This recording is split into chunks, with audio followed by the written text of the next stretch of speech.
আজকের আমি দেখাবো একটা ভিন্ন স্বাদের চিকেন রান্না, ব্রোকলি দিয়ে চিকেন। আর আপনারা দেখছেন Barsha kitchen of village style channel.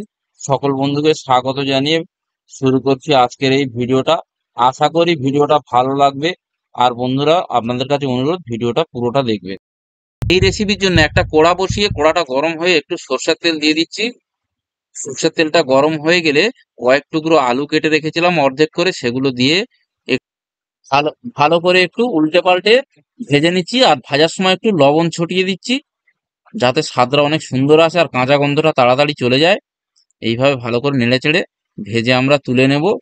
ওই তুলে নেওয়ার পরে ওই একই কড়াতে ব্রোকলি মানে সবুজ ফুলকপি কিছুটা কেটে রেখেছিলাম, ওইগুলোকে ওই একই তেলের মধ্যে দিয়ে আর একটু ভেজে নেব, যাতে ওর সবুজ গন্ধটা চলে যায়।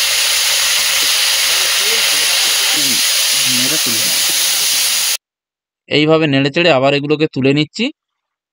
তুলে নেওয়ার পর ওই যে তেলটা আবার একটু সর্ষের তেল দিয়ে ওর মধ্যে প্রথমে পেঁয়াজ কুচি দিয়ে দিচ্ছি। পেঁয়াজ কুচিগুলোকে দিয়ে একটু ভালোভাবে নেড়ে চেড়ে ভেজে নিতে হবে।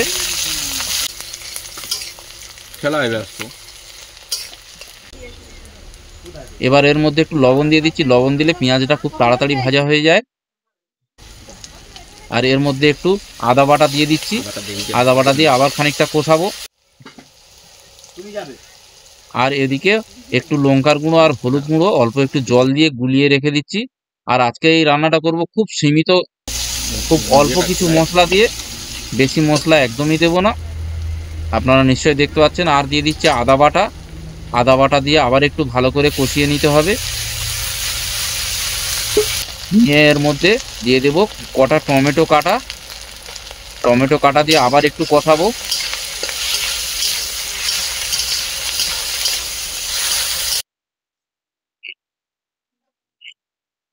এইবারে ভালো করে কষানো হয়ে গেছে। এবারে আমরা এর মধ্যে দিয়ে দেব ওই যে গুলিয়ে রাখা হলুদ আর লঙ্কার গুঁড়ো ছিল, ওইটাকে দিয়ে আবার একটু কষাবো। ভালো করে কষাতে কষাতে যখন এরকম তেল ছেড়ে আসবে, এর মধ্যে দিয়ে দেব মাংস। মানে আমরা একটা দেশি মুরগি নিয়েছিলাম, পোলট্রির থেকে দেশি মুরগিটা অনেক ভালো লাগে খেতে, তাই দেশি মুরগি নিয়েছিলাম। দেশি মুরগিটা ভালো করে এবার চাপা দিয়ে দিয়ে কষিয়ে নেব। এরকম কয়েকবার কষাতে কষাতে বেশ কষাটা যখন খুব সুন্দর হয়ে যাবে, তখন এর মধ্যে একটু গরম জল, উষ্ণ গরম জল ঢেলে দেব। গরম জল দিয়ে এবার দিয়ে দিচ্ছি যে ভেজে রাখা আলুগুলো। তারপরে একটু চাপা দিয়ে ফুটতে দেব। ঠিক নামানোর মিনিট 10 আগে আমরা যে ব্রোকলিগুলো আগে ভেজে রেখেছিলাম, ওই ব্রোকলিগুলো এর মধ্যে ঢেলে দেব। দিয়ে 10 থেকে 15 মিনিটের মতন কষাবো।